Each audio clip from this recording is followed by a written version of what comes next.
Croganall, your American Dreammakers host. I am so glad you were able to join us this evening. So, if you are watching this live, I would love for you to go ahead and share this out. And because we've got a very interesting and phenomenal guest coming on. Her name is Michelle Malone, and she is just a phenomenal lady. So I want to make sure that it gets shared out. The other thing is we are live here on StreamYard. So if you can go to streamyard.com/Facebook and give StreamYard permission, that way we can see your name. And don't be afraid to ask questions because we like this to be interactive. So without further ado, let's bring on our guest because let me tell you, she's got some gold nuggets to share with us today. Hello, Michelle. How are you? Oh my gosh, I'm great, Zena. How are you? I'm doing really well. Oh, hi, Debbie. So good to see you. Thanks for being here tonight. It's great to have you here, Michelle. So tell us about yourself, where you're living, and what you are up to these days. Oh my goodness. It feels like I am just nonstop running, running for the Lord, literally and figuratively. But I live in Maryland near Washington, D.C., and I am on sabbatical from education. Didn't retire, just sort of resigned at the Lord's behest. And I am working with families, churches, school districts on parenting. Wow. Mm-hmm. Parenting. So tell us your background on all of this and why you have chosen to work with parenting. Very good question. So I have worked as an educator for 30 years.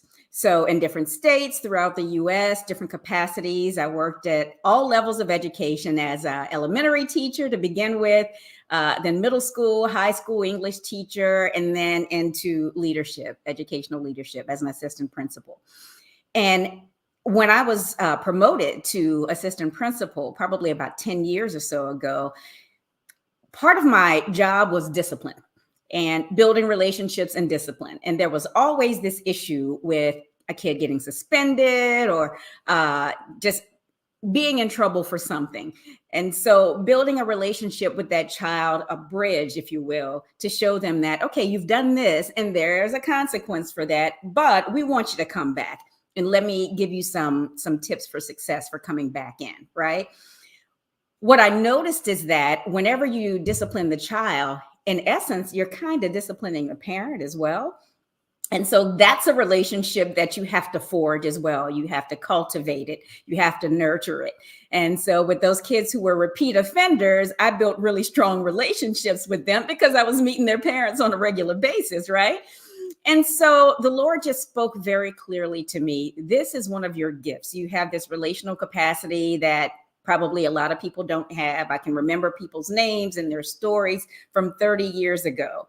And it always blows other people's minds. Like, how do you remember that kid's name? I'm like, well, I know he likes, he's in the Equine Society. He does this, he does that. It's just a gift. It's nothing that I can say that I've learned on my own. But all of those things together gave me the opportunity to pen a book on parenting. I lead a ministry at my church, Bridgeway Community Church in Columbia. It's called Women's Leadership Development Institute. And again, based on relationships. How do we show women in the workplace, homemakers, that they're the CEO of their homes and that they have gifts, talents, abilities, all given to us from God. And you can use those in the marketplace. And so the Lord just has me in a couple different arenas. And I'm just pleased and happy and honored to be used. Oh, that's so awesome. Hey, Mitch. Oh, so good to see you. Thanks for dropping in. I'm so glad you could be here on this evening. So I think that's Mitch London. Yeah. Cool. I think Mitch. Who that is. So yeah. So great guy, Mitch. He's got a lot going on as well. So which is definitely. Oh, definitely. He says, yep, it's him. Mitch. Oh, hey, Mitch. Yeah, he does a lot of good work for the Lord, for the kingdom. We need him. Absolutely. So I love, Michelle, that you have really dedicated your life to really getting to know your students Mhm. and their family. Mhm. And that isn't always the case with educators. I know there's a lot going on when you're an educator. I think some people don't realize how hard of a job that actually is, because there's a lot happening, forming your courses, taking basically being in the classroom with the kids, Mhm. and then to take the time to build a relationship with the kids and the family. That is a gift, Michelle. So tell us, tell us, how did you navigate, I guess that specifically, because and not get burned out. Well, when you added that last part, you lost me because I did get burnt out. I'm going to keep it real. When you're working that hard at something that not everybody has agreed to be a part of, uh, it's consuming, it's exhausting. And what I mean by that is when you go into a system, a government environment, right? Not everybody wants to hear about the Lord. Not everybody even understands your position. How is it that you're bringing the Lord into this equation? This is a school, right? It's not a church. And all I can say is that if not for the power that's in me because of him, I would not have lasted 30 years. Not one day. Let me tell you a situation. A little story about my last position. I loved my last position. I was at a middle school in a little town in a peninsula community, beautiful area, horse community, farms, all that good stuff. I took that position after the Lord had specifically told me, Michelle, I'm giving you what you want. You complain, you whine, you're grousing about, but Lord, I can't make a big impact. I'm in this one building. So he gave me an out. He gave me the opportunity to leave. And I'm like, oh my God, the Lord just released me from the school system and I can just go out and do his work, be his hands and feet. Well, I don't know why, but I sought wise counsel from someone who was not necessarily in alignment with what I had been hearing from the Lord. And he talked me out of it. He's like, Michelle, you got to save some money. You got to do this. You got to do that. And I just felt like maybe I didn't hear the Lord right. So I took this position, go into this sweet little community that had so many struggles. And I mean, when I say struggles, I mean warfare. And I don't think people in the building really understood what they were dealing with. We were not fighting against flesh and blood. And there was a lot of flesh and blood fighting, right? And I had been in that community before when my husband and I first moved to Maryland. But I was a teacher at the time. I was an English department chair at the high school next door to the school that I ended up at as my last position, right? And I promised, I said, I'm never going back to that community. It was so much strife, black and white, lots of this, right?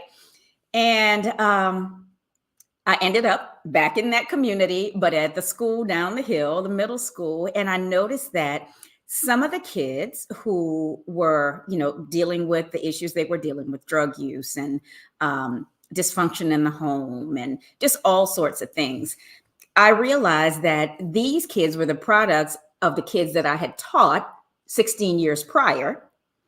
And some of the same issues were still going on. The black and white rivalry, lots of just a lot of discord. Let me just put it that way. And coming in with fresh eyes after, say, 15, 16 years, I was able to see some things that needed some light, that people who were steeped in it, immersed in it, didn't necessarily see. And that is basically the lifeline that the Lord gave me. Notice I said life and light. The Bible uses both interchangeably. I was able to see things because of the light of Christ that others didn't see.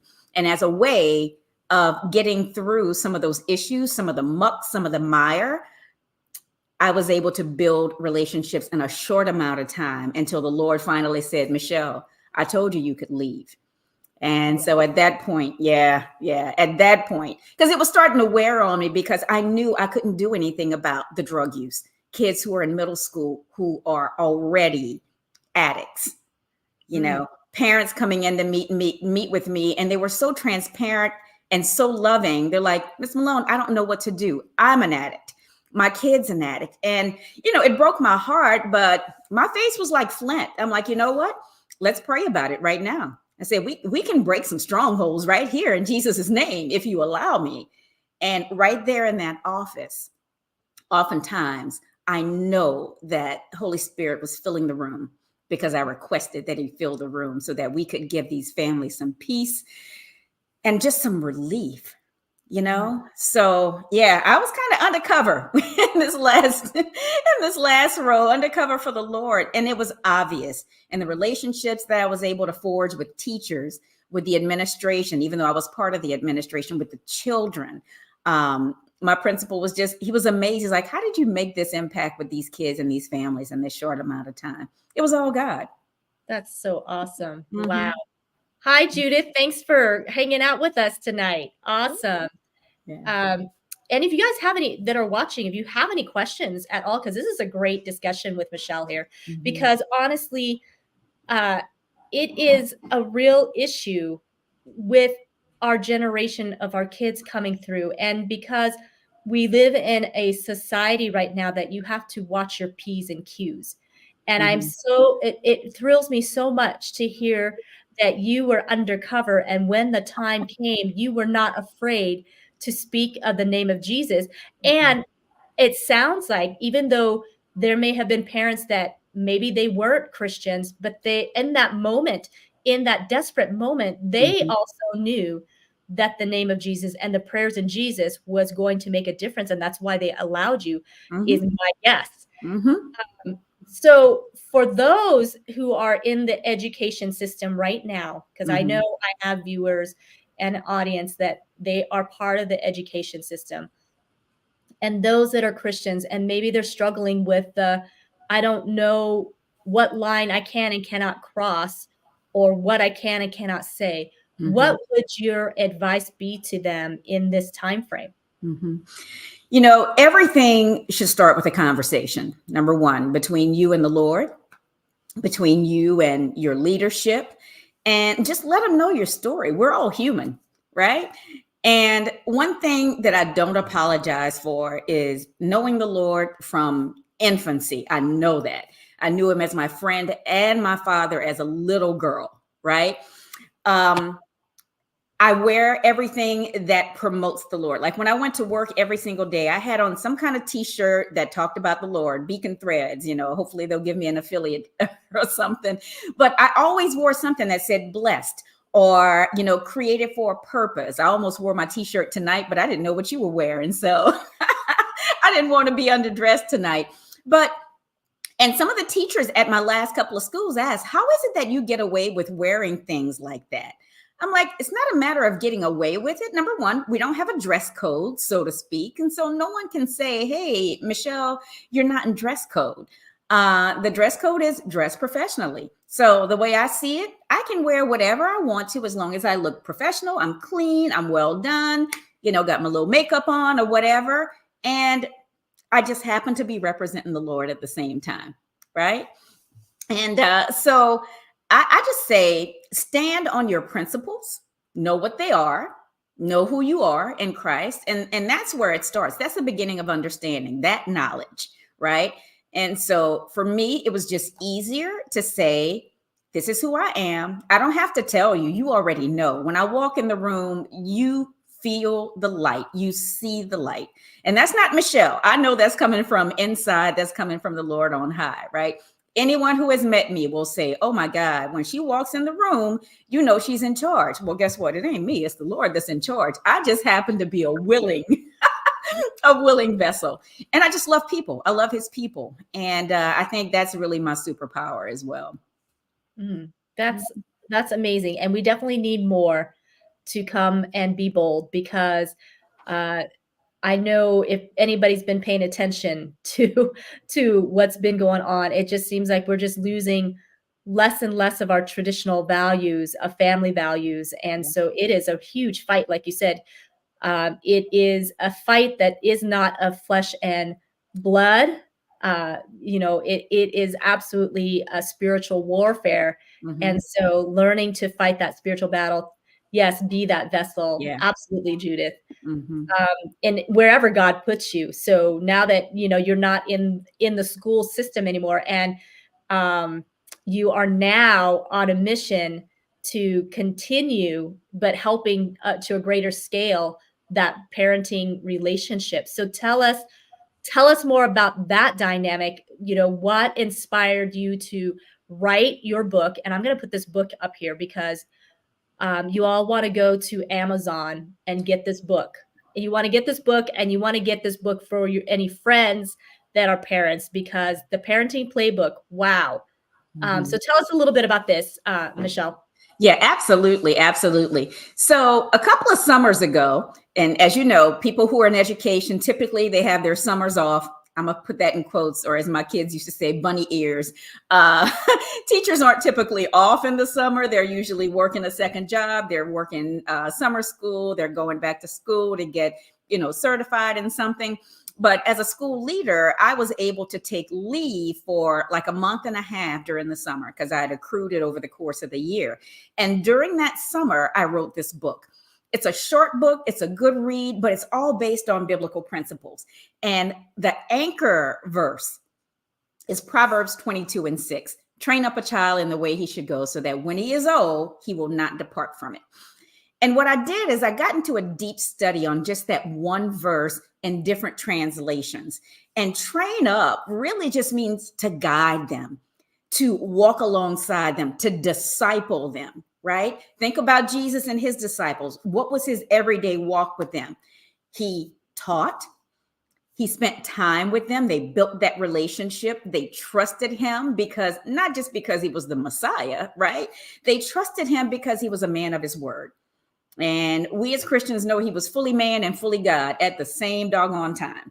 But they learned that, he had a temper at times, knocking tables over and, chastising them when they fell asleep. They couldn't stay awake, for just a few minutes as he stepped away to pray. He was human.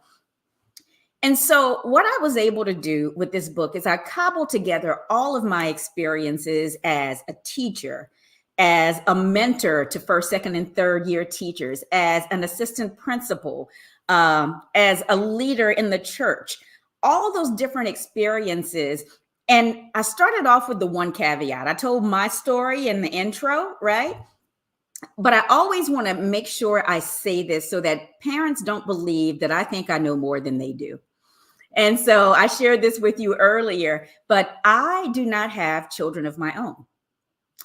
And the good Lord, he dealt with me on that because I grieved it. I am my mother's only child. And so when I didn't like things, I was able to just speak my mind. And that's the relationship I have with the Lord since little, right? And I was so upset that, Lord, you would give me this man. We met in this place. We got married. And, I want to have a family full of kids. And he said no. And I didn't know why. I'm like, why wouldn't you allow me to have kids? Well, he told me years later that he's like, Michelle, first of all, 1 wouldn't be enough for you. 10 wouldn't be enough for you. I just know you. You're my child, right? And even if that were the case, if he had given me 10, I would have wanted 15. If he had given me 15, I would have wanted 20. That's how I'm built, right? But instead, he wanted to give me thousands. And so literally in 30 years, I have had thousands of students come through my classrooms, thousands of kids come through the schools where I was a leader. And, and that has been satisfying. That is what worked for me. But I took all those experiences, put them in a book, broke down Proverbs 22:6. And from the perspective of, I get to look at a situation almost from an aerial view, like an eagle, or just if someone's supposed to, or if someone's, let me put it this way, you're having an argument or a disagreement with someone. You can't resolve the issue easily because you're too close to it. Sometimes it takes someone whose proximity is just close enough, but not in it. And you can see where the issues are, where the hot spots are, where the red flags were, because you're close enough, but you're not in it, And so I look at this parenting playbook and the coaching that I do with parents and school systems and churches and things like that as I have the aerial view. I may not have all the answers, but I see what the issue is. I see the genesis of the problem, and it looks like red spots to me, like it's a hot zone. And I know that that's where the issue happened. And all these things that we're fighting about right here, this is not the issue. This is a byproduct of us not communicating or not agreeing on something. And so, scripture even asks the question, can two walk together unless they've agreed to do so? And the answer is no, 1,000%. Wow. That's incredible that you can zero in on people's issues like that is what it sounds like. Like you Mm-hmm. get that bird's eye view. That is a gift. Absolutely a It gift. is. Because Mm-hmm. not everybody can do that you can come in and say, oh, that your issue isn't what you're arguing about isn't really the issue, but it stems back from, a different spot in the relationship. Mm-hmm. That's amazing. So Mm-hmm. once you determine that, Mm-hmm. how receptive are the parents really to receiving how to fix it? So that's a good question. I love that you asked that, because not everybody wants to own their stuff. And if they're not willing to own their stuff, we may have to step away from the relationship. And I say that on the front end. Sometimes people think they want a life coach, but what they really need is therapy. And I will never take anybody's money if what you need is a therapist, because I'm not a therapist. I'm real. I'm honest. I'm a woman of integrity. And there's not any amount of money that the Lord won't give me, So I'm not going to take yours if you think you need a life coach or you think you need an ally. That's not who I am. That is not who I am. And no coach should be doing that. What I offer them is the question that Jesus offered those people who needed to be healed. Do you want to be well? That's it.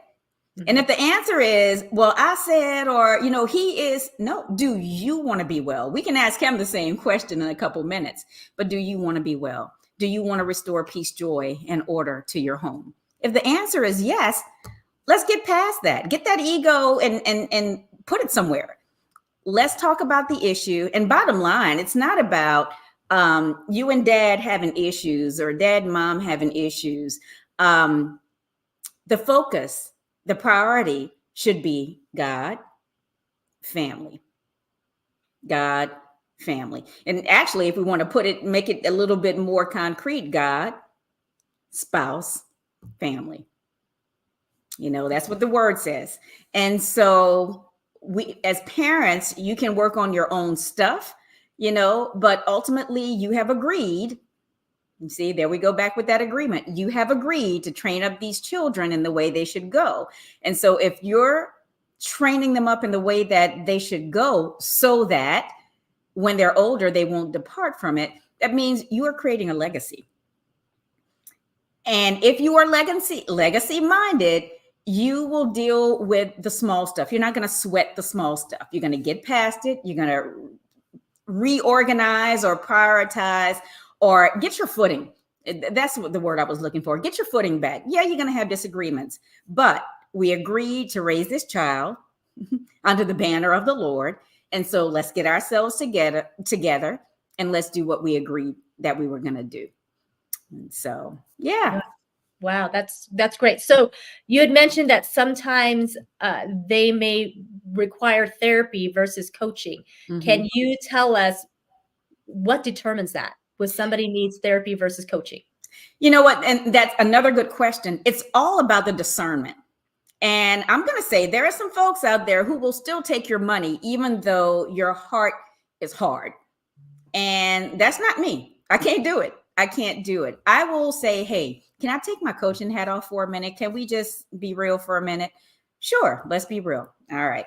So what I see is that there's some trauma from childhood, or there's some trauma from whatever this last relationship was. And you're bringing all of that stuff into this new dynamic, husband, wife, children. And so I really suggest that you find a Bible-based therapist who can work with you with some of those blocks, some of those strongholds that you're dealing with. Because if you bring those strongholds into the relationship, you're still bound by those strongholds. And so you got to be delivered from that. You got to work on it. You have to know those things exist, And so otherwise, there's no chance of this relationship building what God intended it to build. Right. So I'm honest about it. And I say, hey, we're gonna get rid of this contract. We're gonna prorate our time together. And whatever we've done together, that's mine. And then everything else is gonna be yours. Sometimes they say, no, I want you to keep it so that whenever we work together again, then I already have that down payment. But it really isn't about the money. It's about the individual in front of you. And my heart is always about restoring the family, bringing peace, joy, and order to the home. And there are simple ways to do it. Not that parenting is simple, but my course is actually called Parenting Made Simpler. And it's really about just refining some of your practices with some of the classroom practices that made my classroom just like they didn't need me in the room because of some of the things I was able to teach their kids. And if I could do that in a classroom, you can do it at home. And so I'm just saying all these things, and I'm kind of all over the place right now, but I just want families to know that there are solutions to your pain points and your frustrations. And it may not be in a book. It might be in a book. Well, it might be in this book right here. Oh my God, that is so good. That is so good.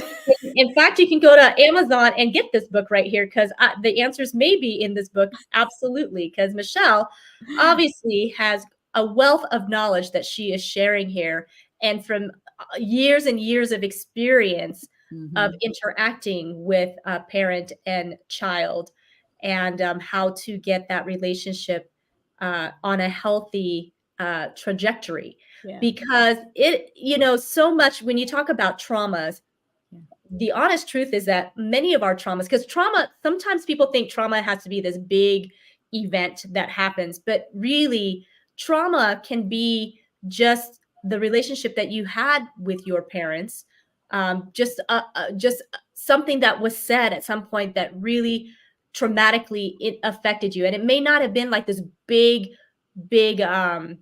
event. It may have just been in that moment, something was said and taken in a whole different way. And as a child, we see things very differently. As a child, we don't see the whole picture of our parents and why they said what they said.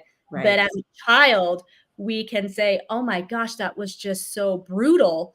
But really, when you become an adult and you have your adult brain and you go back to looking at those things, I know I've been like, oh, now I understand why my parents said that. It wasn't because they were this mean person and they didn't want me to have a great life. But as a child, I could have kept that all the way through and hung on to that feeling and that emotion of that word or that phrase that was said or that moment. And the reality is that, like you said, it can be, learning and realizing that is step number one, right? Trauma can be just that, not to minimize it, but you can carry those things throughout your life. And then now that emotion can affect how you parent your child, and how you bring that in. And so what you're doing, Michelle, it sounds like you are working to break generational habits. You got it. You got it. Habits, patterns, behaviors, all those things. Look at it this way. We live in the world, but we are not of the world. But we've been in this world all our lives, right? So the world teaches us things that maybe if in the home we're teaching something different, kids wouldn't be so drawn to the patterns and the behaviors and the customs of this world. But the world is flashy. The world is exciting. There's so many things out there, it glitters and, it's all those things very appealing when you're young and you haven't gotten caught up in all those things. You see all the trappings. Well, you don't see the trappings as a little person. And your brain is still developing. I really love middle schoolers. Nobody in their right mind does, I know, but I'm one of those people. I love the middle because their brains are still developing. And the way the Lord put it in my mind, he's like, Michelle, this is fertile ground. This is the place where you can help to determine whether people go left or right. It's just that simple and that serious. You can get kids to pivot so quickly as a result of your relationship with them and if God sent you there. And so I knew that the Lord had sent me to middle schools after I loved teaching high school. I loved it, loved it, loved it.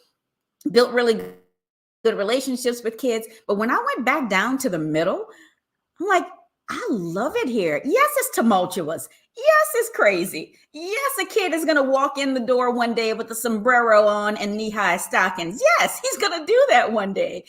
Or in a clown suit. They did weird, crazy, bananas things because at that level, they want attention. They think everything's funny. They don't play it out in their minds like, oh my God, what's going to happen to me if I walk into this building on skates and I'm wearing a sombrero and somebody pushes me and then I fall and then I have a concussion. They don't see all of that. They see the beginning. I'm coming in with a sombrero and a pair of skates or knee highs or whatever the case may be. They don't see how it ends. They just see how it starts. But what I love about that opportunity is you have the opportunity, if you have the right mindset. And I'm not saying perfection because I lost my temper many days. I'm like, you got to go. You got to get on out of here. Now, when you come back to normal, when you act like you got good sense, you can come right back in this office. But you have to be firm. You have to be fair. You have to show them that you love them. And they come right in. That was my experience. There were kids who are so-called tough guys who came in and they were begging me not to leave. Like, why don't you wait until after Christmas? I'm like, I wish I could, but I got to go and do X, Y, and Z. And then they became my little walking advertisements when kids would say, oh, why are you leaving? I heard you're leaving. She's going to go work for the Lord. She's working on a book and she's working on this. I'm like, oh my God, this is so funny. It's so funny. But again, and I may have missed the whole question there, but when the Lord has sent you someplace that you're at the right place at the right time with the right people on assignment from him. And so I've always known that in my experience, every place I can look back and I can see where he was in the equation. So it's just a good place to be. That's awesome. That's really, really awesome. So you spent 30 years in the education system. And you currently live in Maryland. Uh-huh. Now, how long have you been in Maryland for? And then it wasn't all 30 years there? No.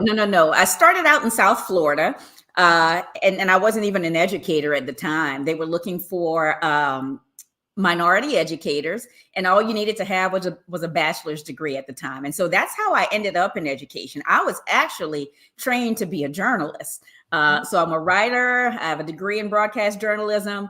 I love writing. Oh my God, it's one of my gifts.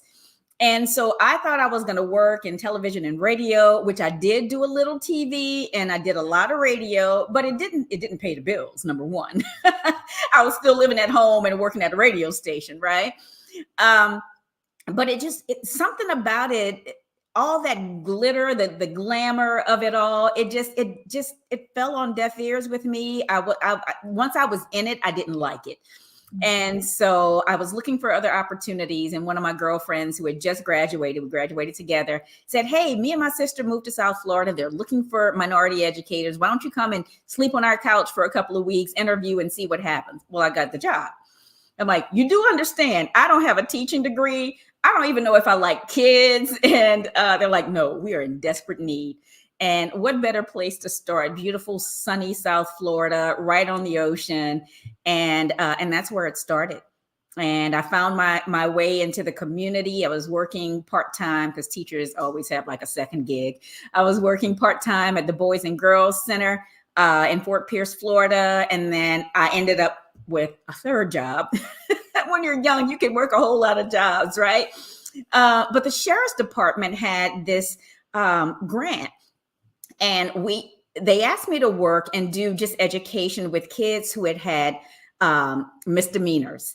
And so as a way of them getting caught up, so to speak, credit recovery and all that stuff, they needed some support. And so the Sheriff's Department brought me on to coach these kids, to take them on field trips with another person. And And I worked with them for an entire school year. That was my third job.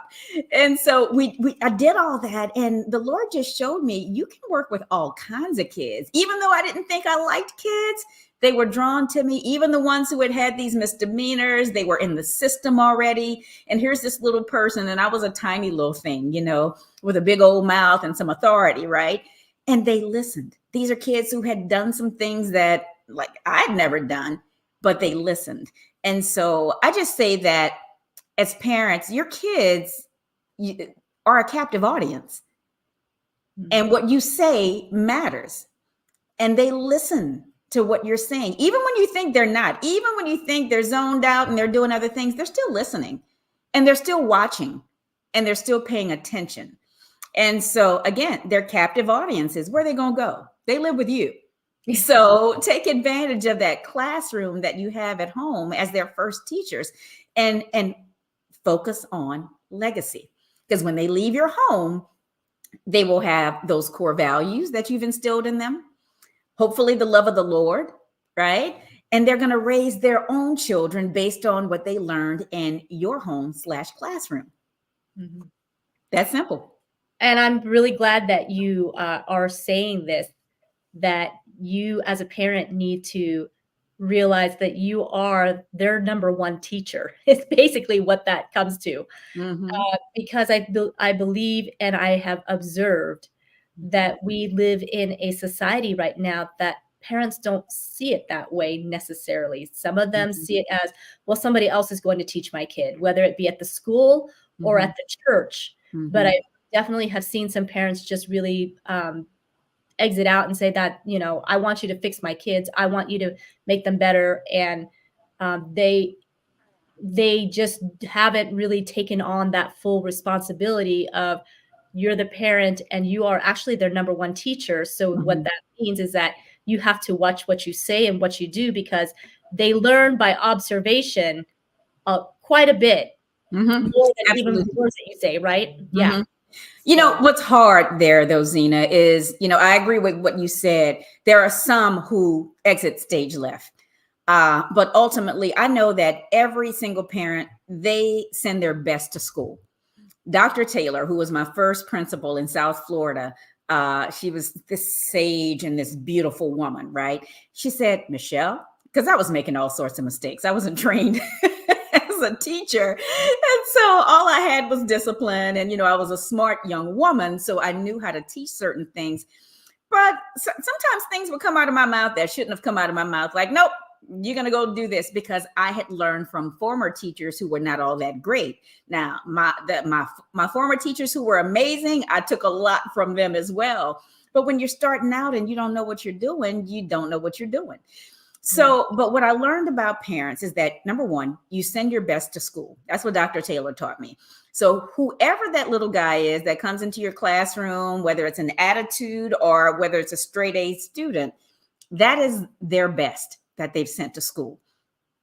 And part of the issue, I think, is that we don't always see kids as the best. We hear the stories from previous teachers. Oh, yeah, he's a handful or she's a handful. Oh, she'll cuss you out or whatever. One thing that I can say, and this is nothing to do with me as an individual, but it's the light of Christ again, no one ever cussed me out in all the years, even at one of the toughest high schools that I worked in. Nobody ever cussed me out. And I believe that the Lord has protected me and shielded me in that way so that no one would give me that level of disrespect. But I also learned not to match people's energy. And so whenever I saw arguments or disagreements going on, I had to make sure that if I was equipped to get in there and do it, I had to get in the middle of it and say, hey, let's take this elsewhere, or let's just stop right now. You got an opportunity to pivot and stay in school today, buddy. But if you go any further, you're going to be out of here. And you know what happens when you're out of school? You get into trouble. You got to paint a picture for folks. I didn't realize I was a painter, but yeah, sometimes. But back to parents and kids being a captive audience, I think part of the issue, Zena, is that parents don't always realize that they are equipped to do the job. Otherwise, God wouldn't have given you this child, right? Mm-hmm. But you have a bench. If this is a basketball team, think about your top 5 people who can help you to raise your kids. Who, if you weren't there, would be the folks, the 5 who would jump on board and help you out. And if you can name those 5 people who would be on your team, who might be sitting on the bench, those are the people who are going to help you out. And I remember once I was sitting, one of my pastors, one of our associate pastors, Dave Mitchner, and I taught a class.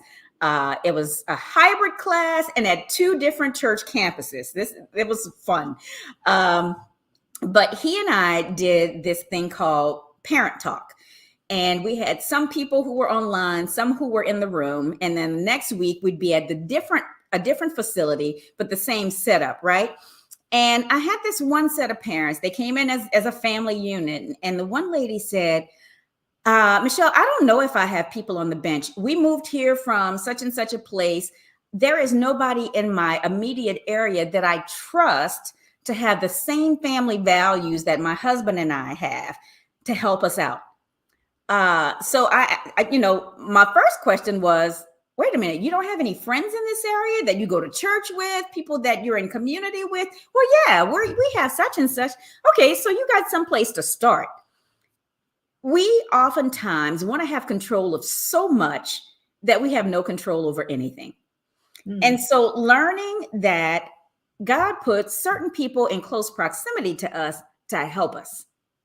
You're not supposed to use their blueprint necessarily or think that what they're doing is better than what you're doing. He put you on a particular path and you are equipped to do the work of a parent. You're a CEO, you're a leader, whatever you want to call yourself, but you already have everything on the inside of you.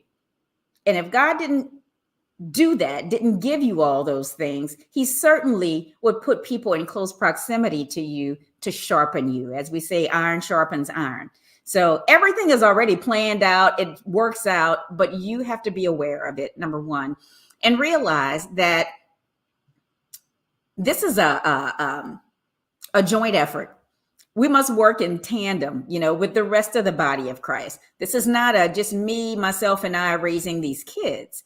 God has put all these wonderful people in our paths. He's put books, since we did that earlier. He's put books, written by experts about different things to help you in your journey. So you're not alone, but you have to be willing to put in the work and not put your responsibility on somebody else, to your point earlier. I love it. I love everything that you're saying, Michelle. It's so awesome. So if you guys want to go to principalmichelle.com, check her out and you can get in touch with Michelle too. So she loves people. So if you have questions and you want to reach out, absolutely reach out to Michelle for sure. And absolutely get that book, that playbook, the Parenting Playbook. Let's see if I can add that to the stage again here. Thank you. Because it is going to be such a great resource for you. Because let's face it, parenting is not an easy job. There's so much happening and there's a lot at stake. And sometimes you're right, Michelle. Sometimes we think we can go it alone and we have nobody. But the truth of the matter is that God puts us in a place where, that's why he says, don't forsake the fellowship, because there's such power in fellowship. Yeah. And when you can allow other people to come in and help you, I know that's kind of the Asian way of parenting, is that the whole community pretty much is involved. I grew up here in Flagstaff, but I grew up very traditional Vietnamese culture. And so I grew up where my parents pretty much said every adult had the authority to discipline me. They were serious and they allowed it. They allowed other people who were not my parent or even related to me once in a while to spank me if I deserved it. And they didn't say, oh my gosh, get your hands off my kid. It was because they trusted their friendship with this person, that person loved me and had my best interest in mind. And if they felt like I was misbehaving to the point where I deserved a little swat on the butt, they did it. And so you can better believe that because of that, when I hit school, I was a very well-behaved student because I did not want to get in trouble 2 or 3 times. Absolutely. was going to call my parents and tell them that I was in the principal's office, it was going to be game over for me. And so there was no defending me like you see today, where the parents are like, get your hands off my kids. You know, what are you doing? But it truly does take a village. And I think sometimes we have lost that element of trusting others that they can help, rear your child into a great adult. And so I'm grateful that my parents gave me that gift of that healthy fear, Yeah. that I knew, okay, I need to make sure I am respectful to the adult that is in front of me. And because if I'm not, I'm going to be in so much trouble, not just with my parents, but with everybody else. And I did that with my children. That's how I raised them as well. When I had them, I was a working mom, so I had them at a babysitter that actually was my next door neighbor, who became a very good friend. Nice. But I told her, you know what? If my kids act up, go ahead and discipline them just as you would your own kids, because I trust you. I've seen you with your kids, and I totally would know that. And so she would. She disciplined them, put them in timeout. I think she even did swat them a couple times. And I remember coming home from work, and like my daughter was in a timeout seat, and she's like, Mom, you're here. This doesn't mean I'm out of timeout. And I said, well, who put you in timeout? Well, Miss Carrie. I said, well, then Carrie is the one that's going to have to take you out of timeout, just because Mom showed up. I wasn't here all day. I don't know what was going on. But I have pretty well behaved kids, and they've grown up to be incredible adults. So I think you definitely hit a huge principle there, is that allow the people in your life to help you. Because not only that, but sometimes you need a break. Let's just face it. Yeah.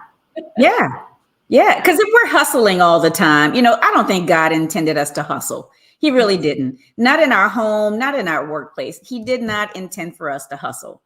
And I get it. I get it. People want to do better. They want better than what they had as kids.